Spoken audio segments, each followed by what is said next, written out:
So everything I see right now is a projection that I've made on the world, my world, in order to help me to survive.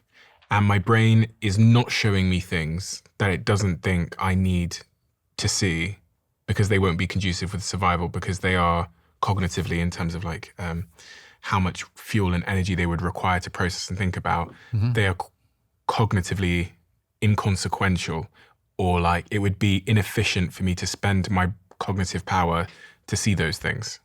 That's exactly right. And for a lot of people, I think that's counterintuitive, because they would say, look, evolution is about making you fit so that you can live and survive long enough to reproduce successfully.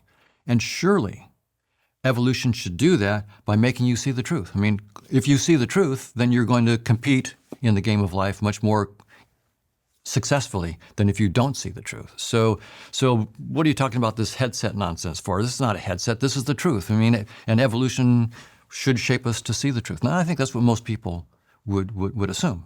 And in fact, very intelligent experts in the field assume that. And I suggest otherwise. In fact, we have mathematical proofs otherwise. If you look at evolution, Darwin said, look, we need to think about a gradual evolution over time of these species, maybe from very, very simple ones to more complex ones. And what is going to drive that dynamics? And Darwin suggested it was what we would call reproductive fitness, that those organisms that have physical properties, sensory systems, motor systems, like movement systems, that make them more likely to have offspring and to raise offspring to maturity. Whatever properties those might be, that's what we're going to call fitness. So the more fit you are is really saying how likely are you to have and successfully raise offspring. So Darwin suggested that. And I don't think that he necessarily had to say that there was no God. It was just that if there is a God, it's not like God put it down perfect. And he did an evolutionary process. Yeah. Well, organisms adapt to their environment. Well, they're not adapting, but the offspring that survive are those best adapted to the environment. That's right. So that was Darwin's idea. So the gradual evolution from presumably simpler organisms to more and more complicated organisms, and then multiple evolutions of things like eyes, like the cephalopod eye evolved differently from the human eye. And the cephalopod eye got certain things right that the human eye got wrong. Is that because the cephalopod eye was in a different environment, so it had different requirements? That would be one possible reason. I actually don't know in the case of the cephalopods why, but that kind of idea is absolutely one of the reasons that could have happened. Another one, it could just be an accident, right? There's probability involved, and so there at some point you have the right accident, and then the humans got the thing reversed. So you're saying Darwin was wrong in some respect, or that there was something missing from his theory? Oh no, I think Darwin's. In terms of biology, I think that there is no serious competitor to Darwin's theory of evolution by natural selection in terms of the scientific theory of the origin of species and so forth. And it's Darwin's theory and the mathematical formulation of it that I think also says that what we're perceiving is not the truth, that our sensory systems on Darwin's theory were not shaped to show us the truth. They were shaped to keep you alive long enough to reproduce successfully, period. That's all Darwin's theory actually says. Most of us think the way this evolutionary process does it is to make sure that your senses are telling you the truth about the external reality. I've published some papers with colleagues where we show mathematically that Darwin's theory does not entail that at all. In fact, Darwin's theory says the probability is zero that any sensory system, like eyes, ears, smell, touch, taste, has ever been shaped to see any aspect of objective reality truly. So the probability is zero that you see any aspect of the truth, period, on Darwin's theory. What you do experience is sensory systems that guide adaptive behavior. Guide adaptive behavior means they let you act So your eyes, your nose. Your eyes, your nose, your eyes, nose, and mouth. They guide you so that you act in ways that you don't die too quickly, Okay. and you can have kids that don't die too quickly. That's all it's about.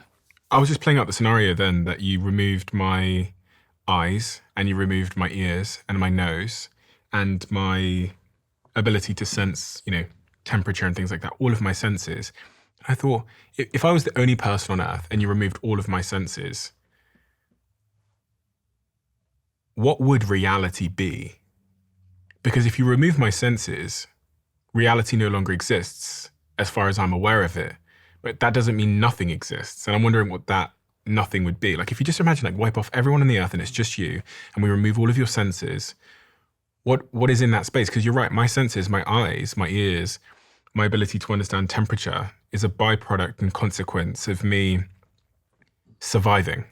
So I was playing out this and I was like, well, if we think about ghosts and the afterlife, maybe there was no reason from a survival perspective that I even needed to be able to see or acknowledge them. Maybe it just didn't help. Maybe it actually would have hurt me to have, because it would have been too cognitively demanding to process all of that information. So anybody that could process all that information wouldn't have been good at reproducing, therefore they wouldn't survive, therefore they wouldn't be here. So maybe those of us that are here were just really good at ignoring the other dimensions. That's what our mathematics says. I think that your intuitions on that are quite right. That if you pay attention to anything other than what allows you to have kids, you're wasting your time from an evolutionary point of view. Perception is expensive. It takes a lot of calories. You have to eat a lot of food to run your brain and to power your eyes and your ears. So you need to do shortcuts. You need to make your sensory systems not chew up so much of your energy.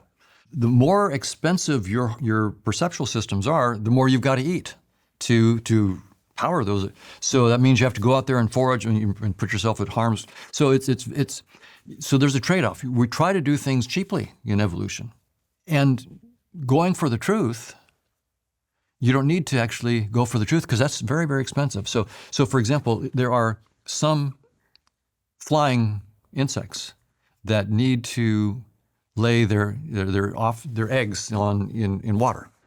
And they use the trick of just looking at the polarization of the light coming off the water. So what you see happening in evolution is we have tricks and hacks. And even in humans have tricks and hacks. And for example, trying to find out if someone is reproductively fit.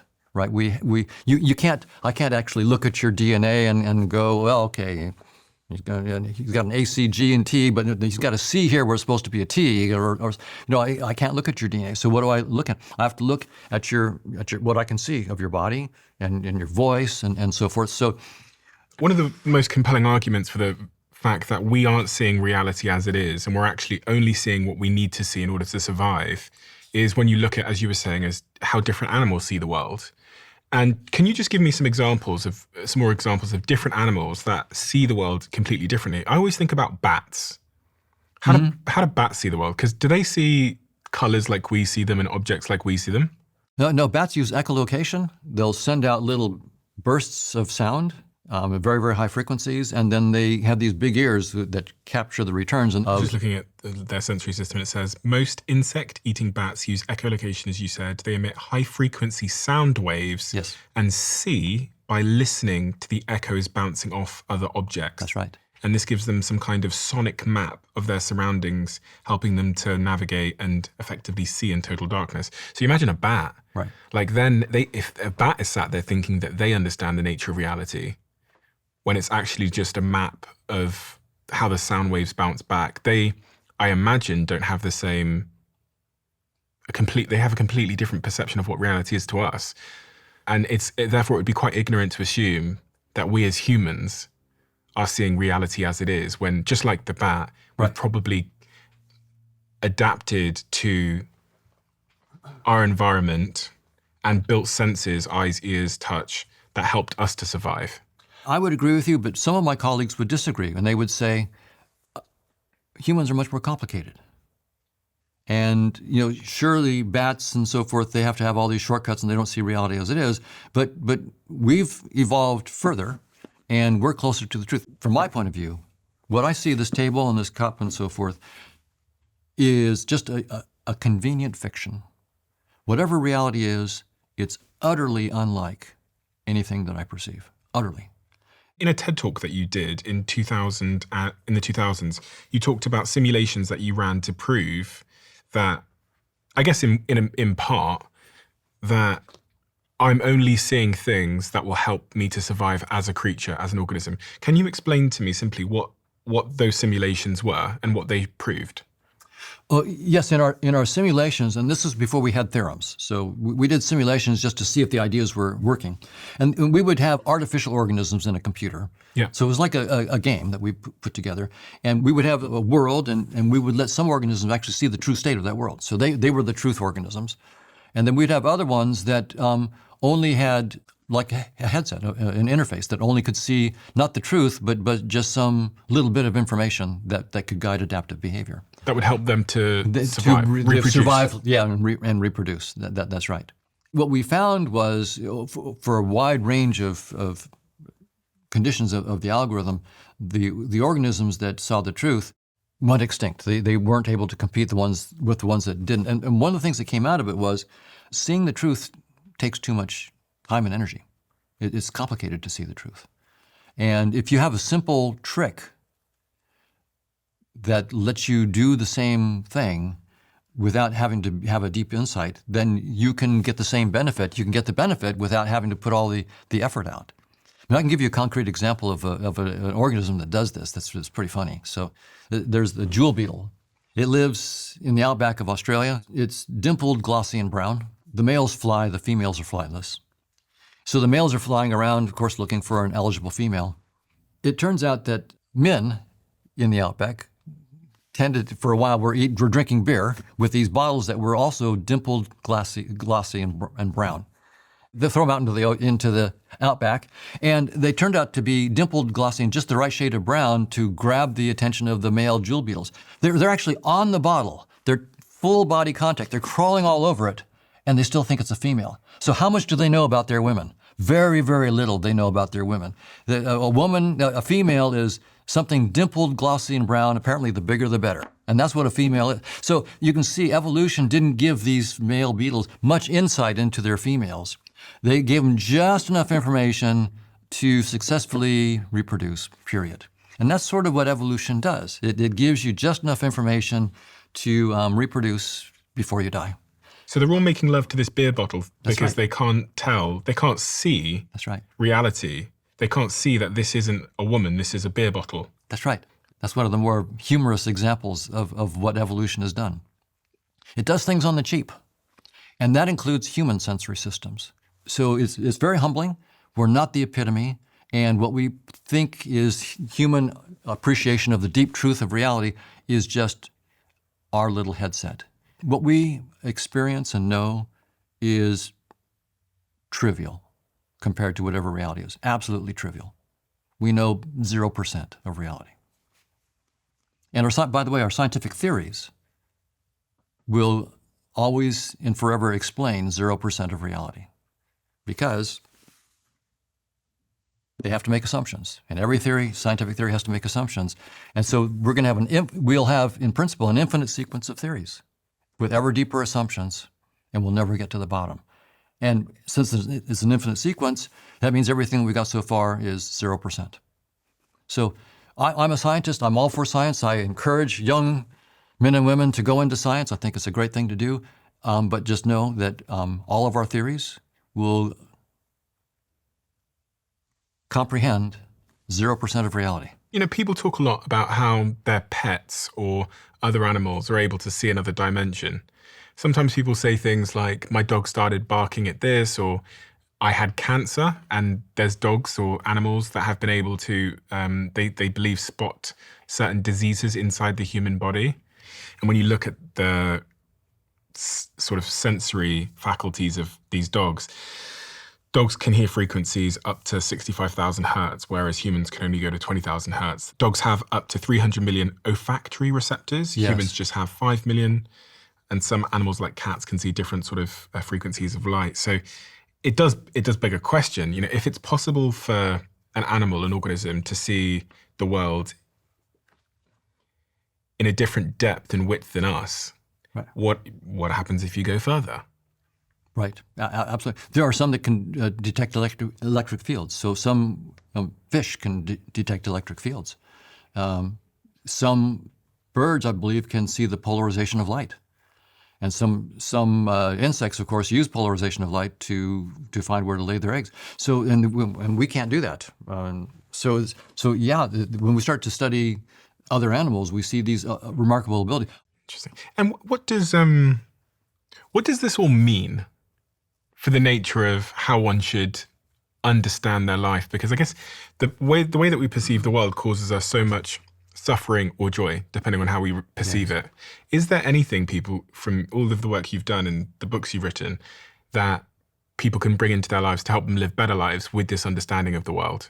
First thing to note is that the world is far more interesting and varied than you can imagine. So if you think the world is a boring place, it's not. Your imagination isn't big enough. Whatever reality is, it transcends anything that you could possibly imagine. Spiritual traditions basically often say there's more to life than what you see inside space and time. There's something beyond. And I've been sort of pointing to that myself in my own way. I'm saying that scientific theories always have assumptions, so there's an infinite number of scientific theories that you can have, and you're never going to get a scientific theory of everything. What am I saying? That there's something beyond science. As good as science is, I'm saying there's not only not a theory of everything, the best theory we'll ever come up with is 0% of reality. So that leaves all this room for what the spiritual traditions are talking about, that there's something that transcends science. There is a way of thinking about this that I think is very illuminating, and it's about the intersection of science and spirituality. I'm a scientist. Who am I? I am someone, and I'm one of many someones, other scientists, who can create theories, and in principle, ever deeper theories, and there's an infinite sequence. So who is the I that can do this? No theory that I can come up with is the final description of that I. In other words, the I that is doing all this theory building is the I that is real, that is making these theories, and that utterly transcends all these theories. And that's a spiritual point of view. So what does that mean? You're God? It means that whatever you are transcends any description. And that's what a lot of people say God is. Suppose I give you something you've never tasted before, like a piece of mint. And actually, I don't know what mint tastes like to you. I assume that it's like what mint tastes like for me, but I don't know. This is called learning by ostensive definition. And so we have this game where your experiences are your experiences. And you actually didn't need anybody else for those experiences. All you needed me for, or your parents for, is to give you a name for what you already knew. And you create this world, and all we do is tell you how to talk with me about what you've created. And I don't know that your world in any way resembles my experience. It's quite possible. And do you think there's ways that we cause ourselves a lot of anguish and pain and mental health issues because of how we perceive the nature of reality to be? That we could potentially, I don't know, give up or rewire ourselves on to have a more fulfilling, more grateful experience of life? Completely. I think that's very, very important. And it's a natural consequence of what we've just been talking about. Almost all of us think of ourselves as an object in space-time, only here for a short amount of time and will soon die. When I say you transcend any scientific theory, that means the theory that I am just a 160-pound object in space-time is just a theory, and it's not the truth. That's not the truth about who I am. That's just a theory that I have, because space-time itself is just a theory. Nothing inside space-time is anything but my headset interpretation of a reality that infinitely transcends anything I can experience. There is another way that you can appreciate that transcends science, and that is, many meditative traditions talk about this. They recognize that you are infinitely beyond any scientific or any other description. So what do you do in that case to know who you are? You drop all descriptions. You sit in absolute silence and ignore any thoughts, because you recognize that thoughts are useful in this headset and to play the game of life. Yeah, we need thoughts to do our science. If you want to understand who I am, again, I do psychology, I do all this, I'll do the science. So I'm not putting science down. I'm a scientist. But at some point, if you want to understand the truth of who you are beyond just this headset description of you, then you have to lay aside all concepts, period, and just know yourself by being yourself, not by putting a concept between you and yourself. A story. A story. An identity. That's right. No story, no identity, nothing between you and yourself. You know yourself by sitting in utter silence and being yourself, no concepts. Because then you've let go of all theories, and now it's reality facing reality. No barrier in between. If you love the Diary of a CEO brand and you watch this channel, please do me a huge favor. Become part of the 15% of the viewers on this channel that have hit the subscribe button. It helps us tremendously, and the bigger the channel gets, the bigger the guests.